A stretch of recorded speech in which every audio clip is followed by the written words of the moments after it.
आप देख रहे हैं दुनिया भर की खबरें। आज है 7 नवंबर 2025 और ये रही आज की सुर्खियां। जकार्ता की मस्जिद में धमाके, जासूसी फिल्म जैसा मामला। हमास के लीडर खलील अल-हैया बोले, अल-अक्सा तूफान फ़लस्तीन की आज़ादी का है नक्शा। फ़लस्तीनी इस्लामिक जिहाद के चीफ नकाला का बयान, कहा हम इसराइल से नहीं अमेरिका के अलायंस से जंग लड़े। कजाकिस्तान होगा अब्राहम अकॉर्ड्स में शामिल, ट्रंप ने कहा दूसरा दौर शुरू। यमनी लीडर अल-हूथी का बयान, मिडिल ईस्ट का नक्शा बदल रहा है इसराइल। डोनाल्ड ट्रंप का दावा, ईरान अब खुद सैंक्शन हटाने की मांग रहा भीख।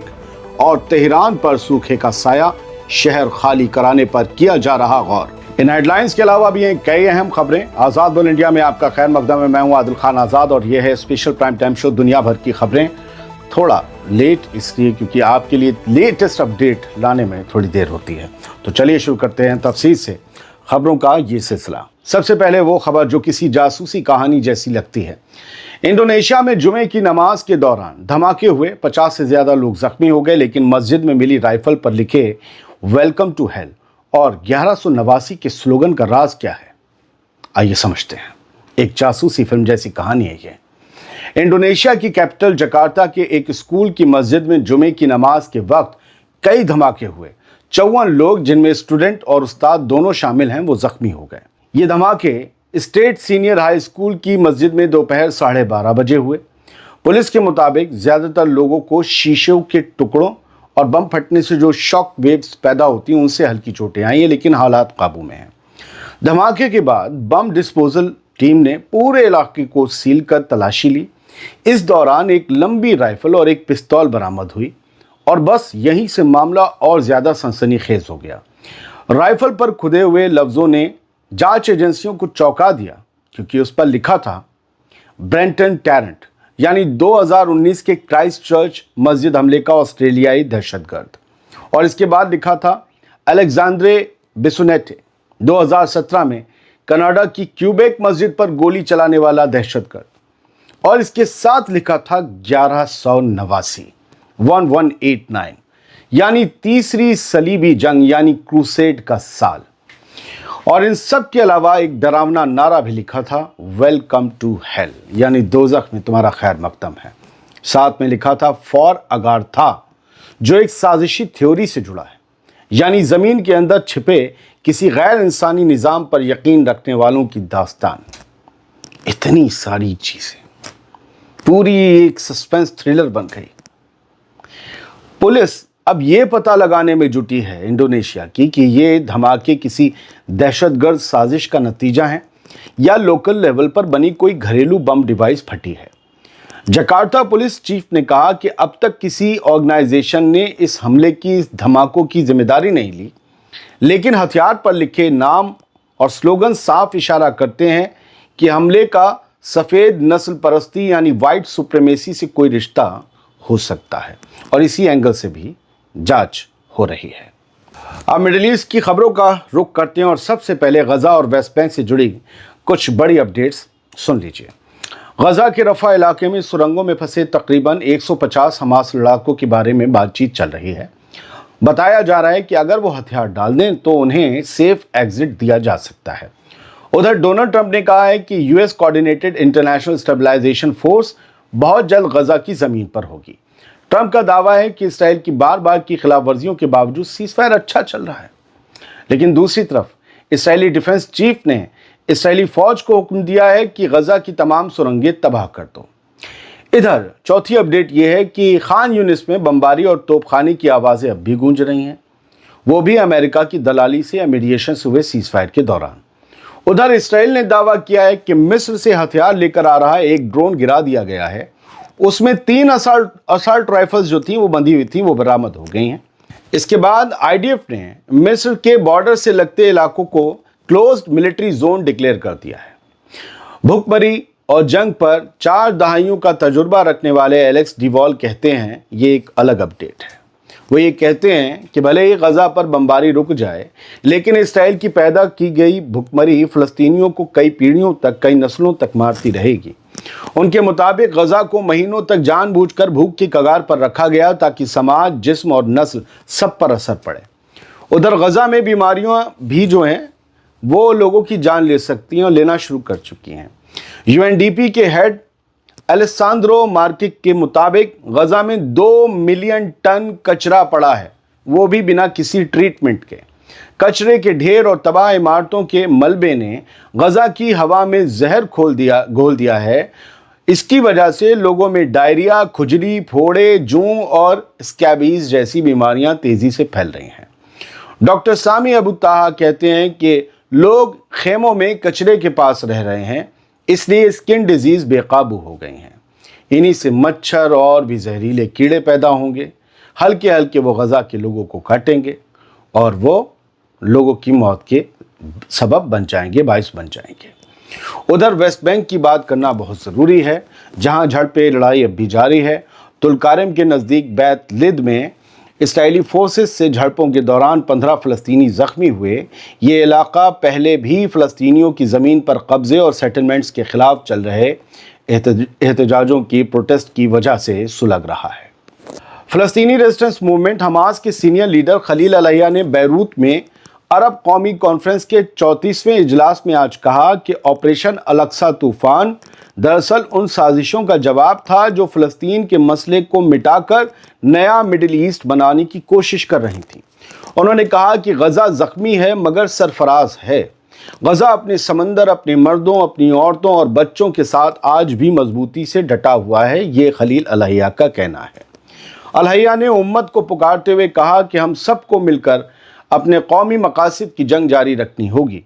खलील अलैया ने 7 अक्टूबर की तारीख को फ़लस्तीन की जद्दोजहद का एक अजीम बाब बताते हुए कहा कि उस दिन उम्मत मुस्लिमा ने अपने अपने तरीक़े से हमारा साथ दिया। अलैया ने कहा कि अल-अक्सा तूफ़ान अब सिर्फ जवाबी हमला नहीं बल्कि फ़लस्तीन की आज़ादी की जंग का नक्शा बन चुका है। फ़लस्तीनी इस्लामिक जिहाद मूवमेंट के सरबराह ज़ियाद अल-नखाला ने कहा है कि गज़ा की आवाम और मुक़ावमत गुटों ने दरअसल सिर्फ इसराइल से नहीं बल्कि अमेरिका की सरपरस्ती वाले एक इंटरनेशनल गठजोड़ से, एक इंटरनेशनल अलायंस से जंग लड़ी है। ये जंग सिर्फ इसराइल के ख़िलाफ़ नहीं थी। उन्होंने ये बातें 34वें अरब नेशनल कॉन्फ्रेंस में जो बैरूत में हुई अपने खिताब के दौरान कही। नखाला ने कहा कि गज़ा में तमाम मुक़ावमत गुट एकजुट थे और उन्होंने पूरी ताकत से इसराइली हमलों का मुकाबला किया। नखाला ने ईरान, लेबनान, यमन, मिस्र और कतर का शुक्रिया अदा किया जिन्होंने गज़ा के लोगों का साथ कभी नहीं छोड़ा, हमेशा साथ दिया। वेस्ट बैंक के हालात पर बात करते हुए नखाला ने कहा कि वहाँ के फ़लस्तीनियों के सामने भी एक असली जंग खड़ी है जो उनके वजूद को ख़तरे में डाल रही है। उनका कहना था कि गज़ा में जो हो रहा है वो इसराइल के बस से बाहर हो चुका है। और आखिर में नखाला ने साफ कहा, मुक़ावमत किसी भी हाल में जारी रहेगी, यही हमारा रास्ता है, यही हमारी पहचान है। मिडिल ईस्ट में अमेरिका की सियासत चमक रही है, एक और मोड़ आया है, समझ लीजिए। कज़ाकिस्तान अरब अकॉर्ड्स में शामिल होने जा रहा है। डोनाल्ड ट्रंप ने अपने social media platform truth social पर ऐलान किया कि कज़ाकिस्तान मेरे दूसरे कार्यकाल यानी कि दूसरे दौरे सदारत का वो पहला मुल्क है जो अब्राहम अकॉर्ड से जुड़ रहा है। ट्रंप ने दावा किया कि कई और मुल्क अमन और खुशहाली के इस रास्ते पर चलने को तैयार हैं और जल्द ही एक साइनिंग सेरेमनी का भी ऐलान किया जाएगा।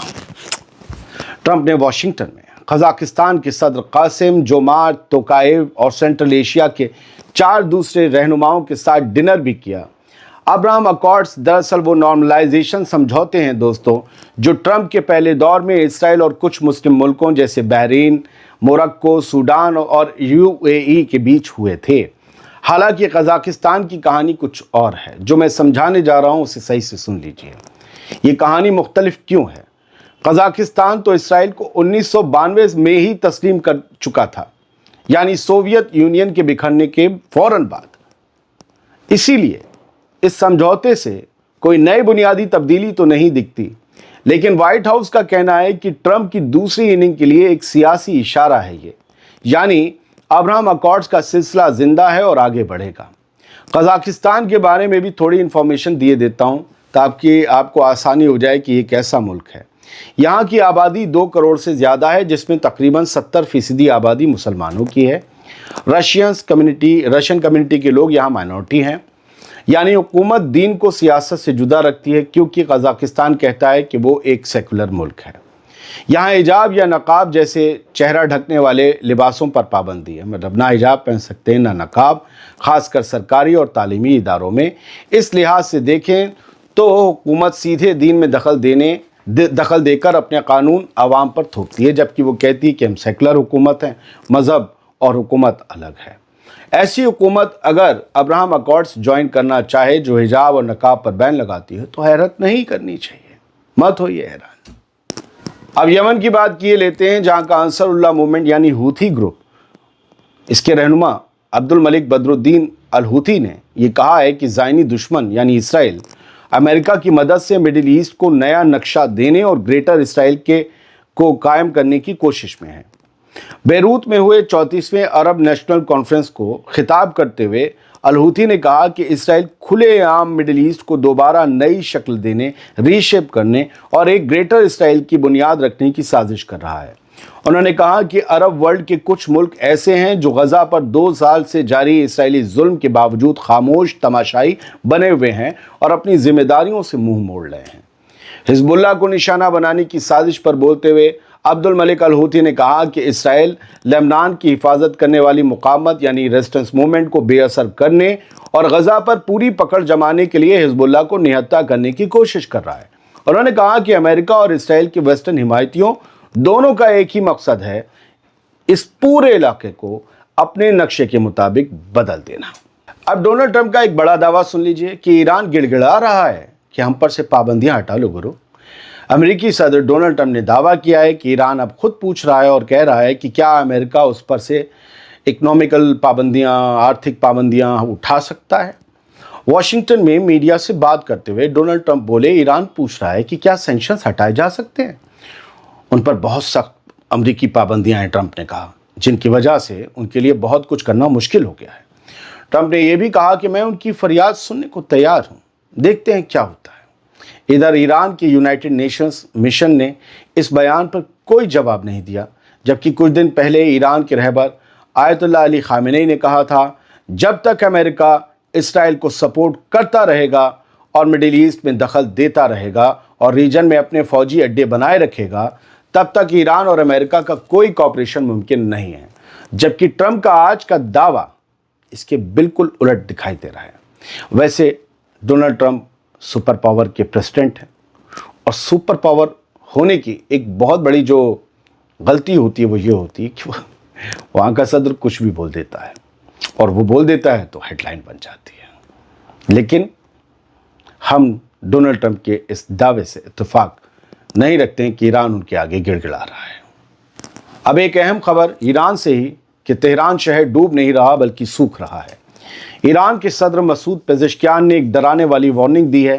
कहा है कि अगर जल्द बारिश नहीं हुई तो कैपिटल तेहरान को खाली कराना पड़ सकता है। पेज़ेश्कियान ने कहा कि अगर बारिश नहीं हुई तो अगले महीने से हमें तेहरान में पानी की सप्लाई रोकनी पड़ेगी और अगर सूखा यूं ही चलता रहा तो पानी ख़त्म हो जाएगा और हमें शहर खाली करना पड़ेगा। तेहरान को जिस डैम से पानी मिलता है वो लगभग सूखने की कगार पर पहुंच चुका है। ईरान में या ख़ासकर तेहरान के आसपास बारिश नहीं हुई है। पेज़ेश्कियान ने कहा कि मुल्क इस वक्त आर्थिक, माहौली और समाजी तीनों किस्म के बड़े बहरान से, बड़े संकट से जूझ रहा है। सदर पेज़ेश्कियान ने माना कि महंगाई और बढ़ती कीमतें सिर्फ बाहर की पाबंदियों से नहीं बल्कि हमारी अपनी ईरान की अपनी नाकाम पॉलिसी से भी पैदा हुई हैं। ये सदर ने माना है। ईरान के अखबारों के मुताबिक सदर ने कहा कि सरकार कोशिश में लगी है लेकिन पैसे की कमी की वजह से बहुत से प्रोजेक्ट अधूरे पड़े हैं। यानी अब ईरान सिर्फ सैंक्शन या सियासी दबाव से नहीं, कुदरत के गुस्से से भी दो हाथ करने जा रहा है। अगर आसमान ने मेहरबानी न की तो 20 मिलियन की आबादी वाला तेहरान शहर प्यास की वजह से खाली हो सकता है, हो जाएगा और हो सकता में फ़र्क है, हमेशा समझिएगा। सूडान से कोई मेजर अपडेट नहीं है। जो खबर पहले दे चुका हूँ वहीं पर खबर स्टॉप हो चुकी है, इसलिए उसकी खबर यहाँ शामिल नहीं कर रहा। सलामत रहिए, खुश रहिए।